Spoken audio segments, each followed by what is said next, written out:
बच्चों and welcome to Saurabh classes. आज हम लोग क्लास 9 का नंबर सिस्टम का ये पार्ट 2 वीडियो है। पार्ट 1 वीडियो का लिंक मैंने डिस्क्रिप्शन में दे दिया है, जहां से जाके आप देख सकते हैं। तो इस वीडियो में हम लोग पढ़ने वाले कि decimal representation of rational number. देखिए, रैशनल नंबर जो होता है वो p बाई क्यू के फॉर्म में होता है और q का वैल्यू 0 के बराबर नहीं होता है। तो इसे हम लोग डेसिमल फॉर्म में हम लोग चेंज कर सकते हैं। तो एक एग्जांपल लेते हैं कि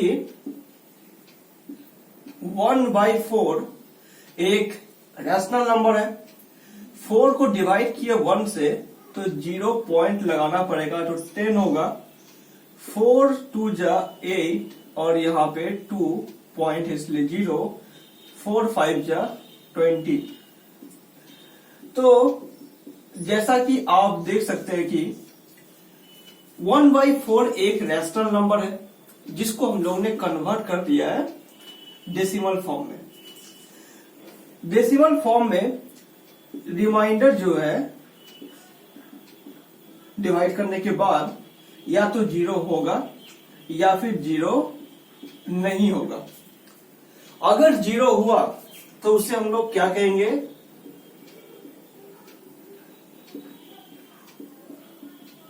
टर्मिनेटिंग डेसिमल। आपको एक एग्जांपल देते हैं कि ऐसे लिखा हुआ है 7/16 और आपको देख के बताना है कि क्या ये टर्मिनल डेसिमल होगा, टर्मिनेटिंग डेसिमल होगा। सॉरी, इसका मतलब ये होता है कि किसी फाइनाइट स्टेप्स के बाद उसका रिमाइंडर 0 हो जाएगा। कोई एक फाइनाइट स्टेप के बाद जिसका डेसिमल का कोई एंड होगा, मतलब इसके आगे अब कुछ और नहीं होगा। तो फाइनाइट स्टेप जो होगा उसके बाद तो आपको 7/16 को बिना डिवाइड किए बताना है। तो कैसे बताइएगा? तो देखिए यहाँ पे कि आपको ये याद रखना है कि प्राइम फैक्टर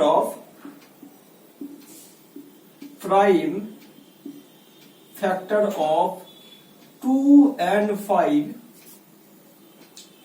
ओनली। इसका मतलब क्या हो गया? देखिए, डिनोमिनेटर जो है वो 2 या 5 का फैक्टर होना चाहिए, तभी वो एक फाइनाइट स्टेप के बाद उसका डेसिमल एक्सपेंशन रुक जाएगा। अगर ऐसा नहीं हुआ, अगर मान लिया अगर 3 आ जाए 7 आ जाए इसका प्राइम फैक्टर डिनोमिनेटर का, तो ये एक नॉन टर्मिनेटिंग डेसिमल बन जाएगा। तो जैसे देखिए कि 16 जो है 2 के पावर में 4 होता है, यानी 2 को 4 बार मल्टीप्लाई करने के बाद 16 आता है। यानी हम लोग कह सकते हैं कि 7/16 जो है क्या है? एक टर्मिनेटिंग डेसिमल है। आया बात आप लोगों को समझ में?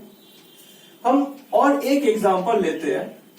एक एग्जांपल ये है कि 32/45। अब देखिए 45 का अगर एलसीएम लेंगे तो क्या होगा?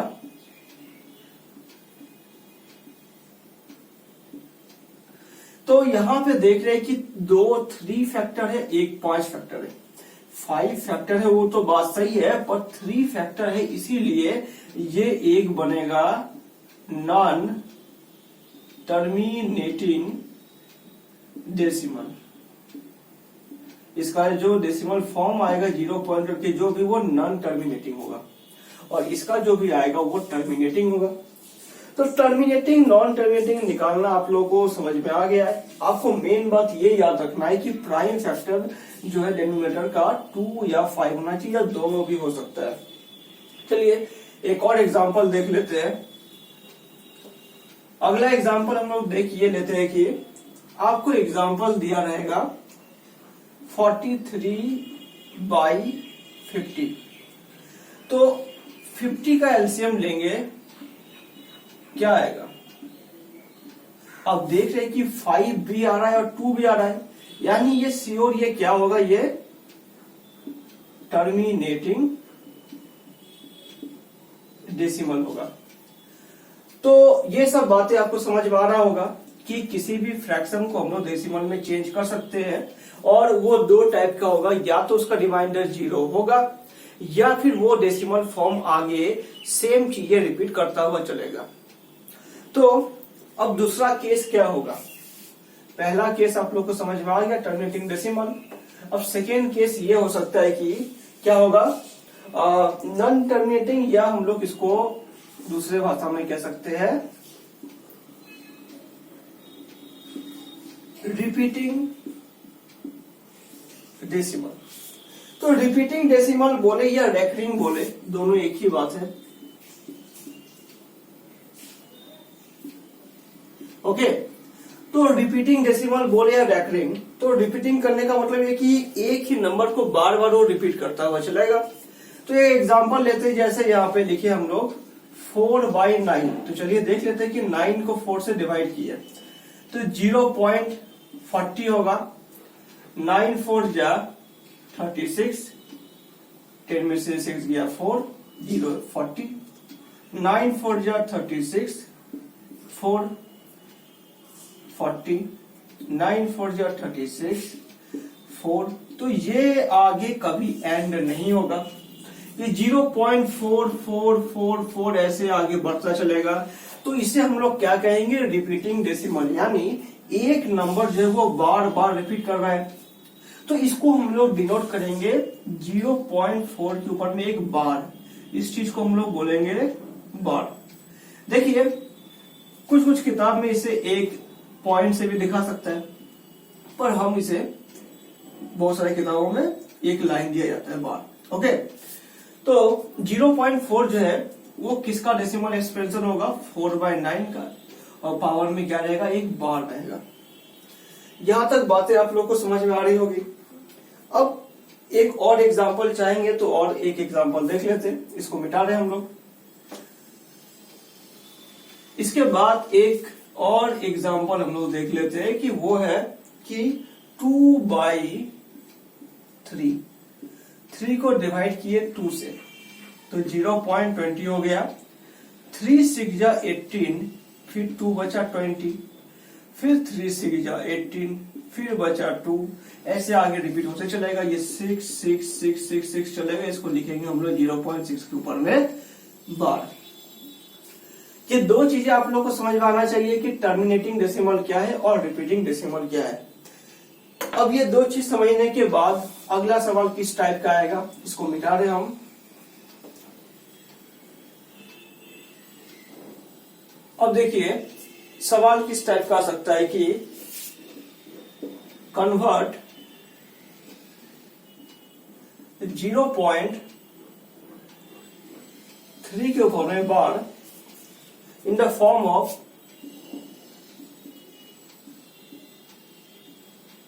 p/q। अब आपसे ये कहा जाएगा कि 0.3 के ऊपर में जो बार है इसको कन्वर्ट करके दिखाइए p/q के फॉर्म में। तो सबसे पहले लिखेंगे लेट x बराबर हम लोग मान लिए कि 0.3 के ऊपर में बार। अब आपको पता है कि 3 के ऊपर में बार का मतलब है कि 3 जो है वो नंबर बार बार रिपीट हो रहा है, तो इसे हम लोग इक्वेशन 1 मान लेंगे।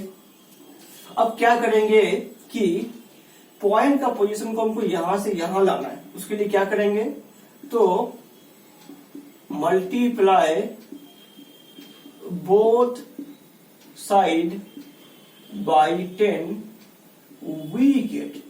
चलिए x को 10 से मल्टीप्लाई कर दिए तो ये बन गया 10x, और 0.3 को इसको अगर 10 से मल्टीप्लाई करेंगे तो पॉइंट का पोजीशन यहां से जाके वही यहां आ जाएगा, तो ये बन जाएगा 3.333, आगे ये रिपीट होता चलेगा। तो इसे हम लोग मान लेंगे इक्वेशन 2। अब इक्वेशन 2 में से इक्वेशन 1 को घटाएंगे तो क्या करेंगे, subtracting equation 2 from equation 1 we get। अब इक्वेशन 2 को पहले से घटाएंगे तो क्या होगा, 10x माइनस x बराबर यहां पे होगा 3.333 को घटाएंगे 0.333 तो क्या आएगा, 0.3 तो 0 हो गया, तो इसका आंसर आएगा 3। 10x में से x चला जाएगा, ये बचेगा 9x। तो x का वैल्यू आएगा 3/9 और इसको काटेंगे तो आंसर आएगा 1/3। तो 0.3 के ऊपर में बार जो है उसका आंसर क्या होगा, 1/3 होगा। अगर आप 1/3 को फिर डिवाइड करेंगे तो आपका ये फिर इसी जगह पे आ जाएगा। तो ये बातें आप लोगों को समझ में आ गई होगी। उसके बाद एक और सवाल इसी टाइप का ले लेते हैं। ओके, तो अब क्वेश्चन को मिटा के इसके जगह में एक और सवाल लेते हैं। ओके, अब आपको दिया गया है कि 1.4 के ऊपर में बार, तो फिर लिखेंगे x बराबर 1.4 के ऊपर में बार, यानी x बराबर 1 पॉइंट तो सेम रहेगा पर जिसके ऊपर में बार है वो नंबर बार बार रिपीट होता चलेगा। इसको हम इक्वेशन 1 मान लेंगे। अब इसको 10 से मल्टीप्लाई करेंगे। 10 से मल्टीप्लाई करने से क्या होगा कि पॉइंट का पोजीशन यहां से यहां पे आ जाएगा। तो 10x बराबर लिखेंगे 14.44444। क्यों? क्योंकि 10 से मल्टीप्लाई करने के बाद डेसिमल पोजीशन अपना चेंज करता है एक राइट की ओर। तो अब माइनस करेंगे इक्वेशन 2 को इक्वेशन 1 से, तो देखते क्या आएगा। तो 10x माइनस x बराबर 14.444। देखिए जब भी माइनस करिएगा तो पॉइंट के बाद दोनों इक्वेशन का नंबर सेम होना चाहिए, जैसे 0.444 0.444, तो ये आएगा 1.444 ऐसे चलेगा। तो माइनस होने के बाद देख लेते क्या होता है। तो 14 में से 1 जाएगा तो आएगा यहाँ पे 13 आएगा। ओके, क्या आएगा, 13 आएगा। और 10x में से x माइनस करेंगे, यहाँ पे आएगा 9x आएगा। तो क्या आएगा, x का वैल्यू क्या आएगा, यानी 13/9 आएगा, क्योंकि 9 चल जाएगा नीचे डिनोमिनेटर में। तो आंसर क्या होगा हमारा 13/9 होगा।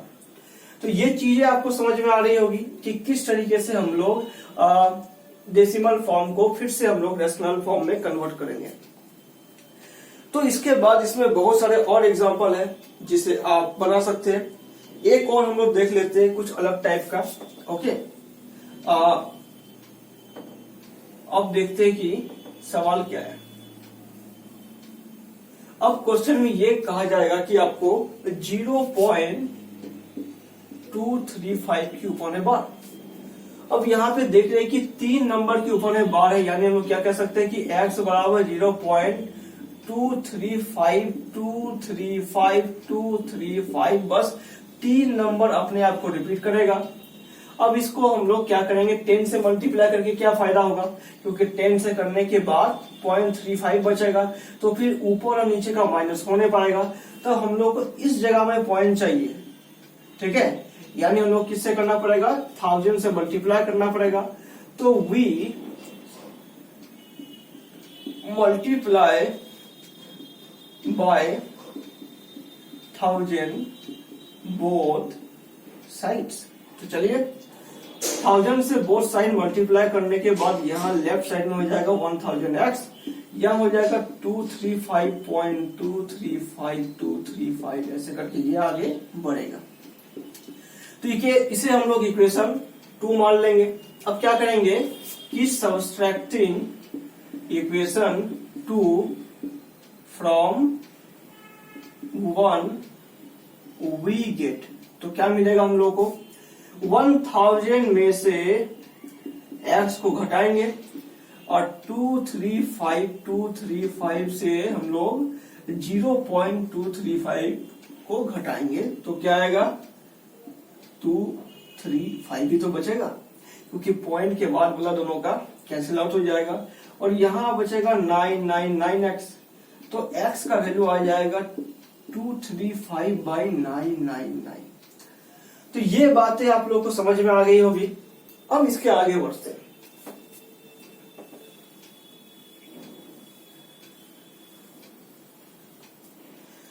इसके बाद हम लोग देख लेते हैं क्या, कि इरेशनल नंबर क्या होता है। एक नया टॉपिक है, अब बात करेंगे इरेशनल नंबर के बारे में।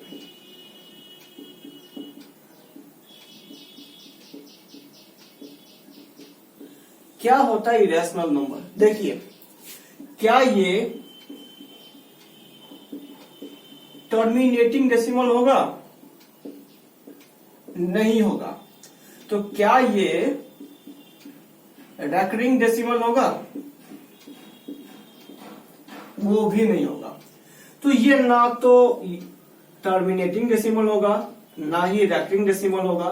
तो इसे non terminating non recurring decimal, तो ये क्या होगा? तो इसे हम लोग एग्जाम्पल के रूप में देखते हैं, जैसे √3, √2 और भी बहुत सारे एग्जाम्पल है कि 3√2 और पाई। देखिए, पाई भी एक क्या है? इरेशनल नंबर है, जिसका वैल्यू कभी आएगा ही नहीं, जिसका वैल्यू जो है वो देखिए रिपीटिंग डेसिमल में ये था कि एक नंबर जैसे 6 है, 5 है, 4 है, वो खुद को रिपीट कर रहा था। पर इरेशनल नंबर में ये होता है कि √3 का वैल्यू 1.73 ऐसा कुछ होता है। आगे जो नंबर है वो जो रिपीट करेगा उसके बीच में आपको कोई ऑर्डर देखने को नहीं मिलेगा। तो हम लोग क्या कर सकते हैं कि बस 7.3 एक अप्रोक्स मान के चलेंगे। जैसे √2 का वैल्यू 1.414 हम लोग अप्रोक्स में लेते हैं। क्यों? क्योंकि उसके आगे का नंबर जो वो जो आएगा वो कोई कंटिन्यूअस या पीरियोडिक फॉर्म में नहीं रहेगा। तो पाई का वैल्यू जो है ना, हम लोग मानते 22/7 जो एक रैशनल नंबर है, पर ये जो है हम लोग कैलकुलेशन करने के लिए मानते हैं। पर रियल में पाई का वैल्यू जो होता है वो इरेशनल नंबर होता है। पाई का जो है डेसिमल के बाद 3.14 के बाद बहुत सारे लोगों ने इसका कैलकुलेट करने का कोशिश किया, तो भाई हो नहीं पाया। बाद में कंप्यूटर में भी ट्राई किया गया, तो भी बोला भाई हमसे ना हो पाएगा। तो पाई का वैल्यू बहुत लोगों ने ट्राई किया निकालने का, पर पाई का वैल्यू आप शायद 10,000 या लाख के बाद भी और आगे ये बढ़ता रहेगा। तो ये सबको हम लोग कहेंगे इरेशनल नंबर। आया बात समझ में? तो इरेशनल नंबर के कुछ प्रॉपर्टीज होते हैं। तो प्रॉपर्टीज क्या क्या होते हैं? तो प्रॉपर्टीज में होता है पहला कम्यूटेटिव, फिर होता है एसोसिएटिव, फिर होता है डिस्ट्रीब्यूटिव। तो देखिए, कम्यूटेटिव आप पढ़ चुके हैं कि A + B B + A के बराबर होता है। A + B + C जो होना चाहिए A + B C के बराबर। और तीसरा भी आप जानते हैं कि A × B + C होना चाहिए। तो ऐसी चीजें तो आप लोगों को पहले से पता है, पर आपको यहाँ पे ये जानना है कि यहाँ पे रैशनल नंबर क्या होता है। मान लीजिए A एक रैशनल नंबर है और √B जो है वो है इरेशनल नंबर है। ओके, हम शॉर्ट में लिख रहे हैं, आप समझ जाइए। A एक रैशनल नंबर है और √B एक इरेशनल नंबर है। तो A + √B क्या होगा? वो भी एक इरेशनल नंबर होगा। A - √B भी एक इरेशनल नंबर होगा, और A √B भी इरेशनल नंबर होगा, और A/√B भी इरेशनल नंबर होगा, इरेशनल नंबर। ओके, तो कुछ सवालों पे आते हैं उसके बाद कि कुछ सवाल हम लोग देख लेते हैं यहाँ पे एग्जाम्पल के तौर पे, कि आपको कहा जाएगा कि दो नंबर है, जैसे 3 + √2 को प्लस करे 5 - √2 से। तो आपको पता है कि ये दो रैशनल नंबर है। क्या जोड़ने के बाद क्या आएगा? रैशनल आएगा कि इरेशनल आएगा? तो देखिए, दोनों हो सकता है। जैसे 3 + √2 + 5 - √2, तो -√2 + √2 कर दिया तो 5 + 3 8, और 8 एक हमारा आ चुका है रैशनल नंबर। आया बात समझ में? तो किसी दो रैशनल का सम जो होता है वो रैशनल नंबर भी हो सकता है। अब देखिए यहाँ पे √3 जो है वो एक इरेशनल नंबर है, पर इसको जब √3 से मल्टीप्लाई कर देंगे तो वो बन जाएगा 3, वो भी एक क्या होगा, रैशनल नंबर होगा। जैसे 3/√7 है, इसको ऊपर नीचे रूट से मल्टीप्लाई कर देंगे, रैशनलाइज कर देंगे। तो ये सब चीजें जो है आप जानोगे। चलिए एक चीज है इसके बारे में पढ़ लेते हैं, इसको मिटा रहे हैं हम लोग इरेशनल नंबर के बारे में। यहां पे आपको कहा जाएगा कि एक नंबर ए है, एक नंबर बी है। अब दोनों के बीच एक रैशनल नंबर बताइए, तो क्या करेंगे, a + b/2 करेंगे, ये तो आपको पता ही होगा। अब आपको अगर कहेगा कि एक इरेशनल नंबर बताइए, तो क्या करना पड़ेगा, √AB करना पड़ेगा। ओके, तो इसके ऊपर सवाल पूछा जाता है कि insert a rational and irrational number between 3 and 4। Question ये है कि insert a rational number and irrational number between 2 and 3 and 4। तो पहले क्या करेंगे, 3 + 4/2 करेंगे तो हमारा आ जाएगा रैशनल नंबर, यानी 7/2 यानी 3.5। अब इरेशनल नंबर निकालना है तो क्या करेंगे, √3 × 4 करेंगे, यानी क्या आएगा, √12। तो ये सब चीजें आप लोग बड़े आसानी से निकाल सकते हैं। आपको अगर कहा जाएगा कि insert a rational number and irrational number between dash and dash number, चाहे वो नंबर कोई भी हो। ओके, अब आपसे कुछ एग्जांपल में पूछा जाएगा कि जैसे बताइए कि ये रैशनल है कि इरेशनल है। जैसे √1.44, तो आपको स्क्वायर रूट को याद रखना चाहिए कि 144 जो होता है 12 का स्क्वायर रूट होता है। अब पॉइंट का पोजीशन यहाँ पे आएगा तो 1.2 एक क्या होगा, रैशनल नंबर होगा। अब आपसे कहा जाए कि √21 बताइए क्या होगा, रैशनल नंबर होगा कि इरेशनल नंबर, तो √21 जो होता है 3 × 7 होता है, तो ये एक क्या होगा, इरेशनल नंबर होगा। ओके, तो ऐसे ही बहुत सारे सवाल आप प्रैक्टिस करिएगा तो आपको ये चीजें और आसानी से क्लियर होगा। अब कुछ और सवाल देख लेते हैं, जैसे √7/6√2। अब आपको बोला है कि इसको सिंप्लीफाई करें, इसका होल स्क्वायर है।